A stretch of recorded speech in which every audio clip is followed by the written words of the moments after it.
जेव्हा कालीमातेनेच अद्वैताचा मार्ग दाखवला. एक विलक्षण गुरुशिष्य कथा. दक्षिणेश्वरच्या काली मंदिरात एक पुजारी होते. पण ते कालीला केवळ पूजणारे नव्हते, तर मातेच्या प्रेमात हरवलेले एक निष्पाप मूल होते. त्यांचं नाव रामकृष्ण परमहंस. कालीमाता त्यांच्यासाठी दगडातली मूर्ती नव्हती, तर त्यांचा जिवंत अनुभव होती. ती त्यांचा श्वास होती, त्यांच्याशी साधला जाणारा संवाद होती, त्यांच्या ओठावरचं हसू होती, त्यांच्या डोळ्यातले अश्रू होती. रामकृष्ण मातेशी बोलत, तिच्यासमोर बसून हसत, तिच्यावर रुसत, तिच्यासाठी रडत, तिच्या दर्शनासाठी व्याकुळही होत. रामकृष्णांचं संपूर्ण भावविश्व माताच होती. हे नातं इतकं निष्कपट होतं की भक्त आणि भगवती यांच्यातील सीमाच विरघळून गेली होती. कालीमाता त्यांच्यासाठी अनुभव होती. रामकृष्णांची ही आगळीवेगळी भक्ती एका संन्याशाच्या नजरेत भरली. ते अद्वैत वेदांताचे परिपक्व संन्यासी होते. त्यांनी जवळपास 40 वर्ष अद्वैताची साधना केली होती. 1860च्या दशकात ते दक्षिणेश्वरला आले. नागापंथातील या तेजपुंज संन्याशाचं नाव होतं तोतापुरी. तोतापुरींनी रामकृष्णांना बघितलं आणि त्यांनी ओळखलं की हा काही साधासुधा भक्त नाही. याच्या अंतःकरणात इतकी निर्मळता आहे की याला अद्वैताच्या सर्वोच्च शिखरापर्यंत नेता येईल. त्यांनी रामकृष्णांना विचारलं, तुला निराकार ब्रह्माचा अनुभव घ्यायचा आहे का? रामकृष्णांचं उत्तर सरळ होतं, मी आधी माझ्या आईला विचारतो. ते कालीमातेच्या मंदिरात गेले. ध्यानात त्यांना अंतःप्रेरणा मिळाली. आईची जणू संमतीच मिळाली. ते परत आले आणि गुरु शिष्याच्या प्रवासाला सुरुवात झाली.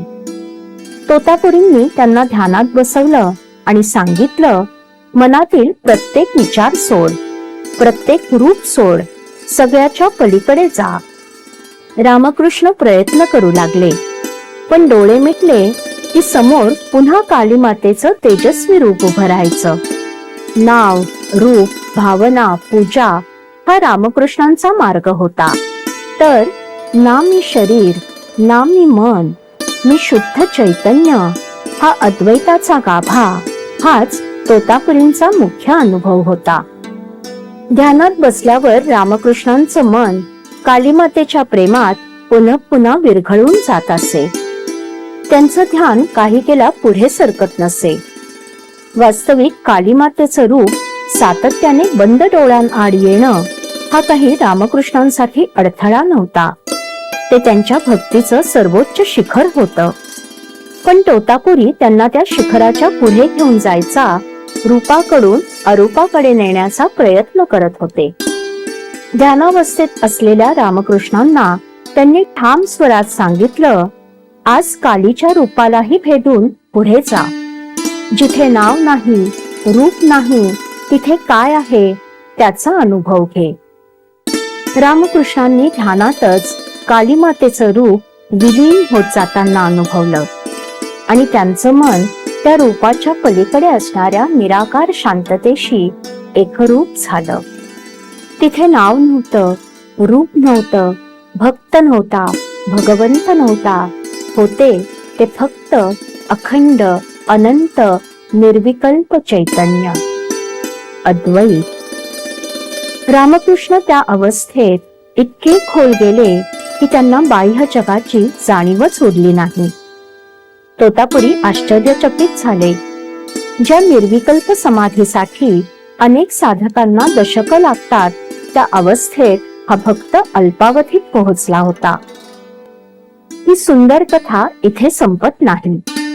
समाधीतून बाहेर आल्यानंतर रामकृष्णांनी कालीमातेचा त्याग केला नाही. उलट ते पुन्हा तिच्या चरणी प्रेमाने नतमस्तक झाले. कारण आता त्यांना समजलं होतं, साकार आणि निराकार हे दोन नाहीत.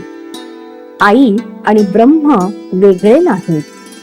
रूप आणि अरूप हे विरोधी नाहीत, तर एकाच सत्याची ती दोन दारं आहेत. गुरूंनी भक्तीत दडलेलं ब्रह्म पाहिलं. शिष्याने ब्रह्मात सामावलेली आई पाहिली.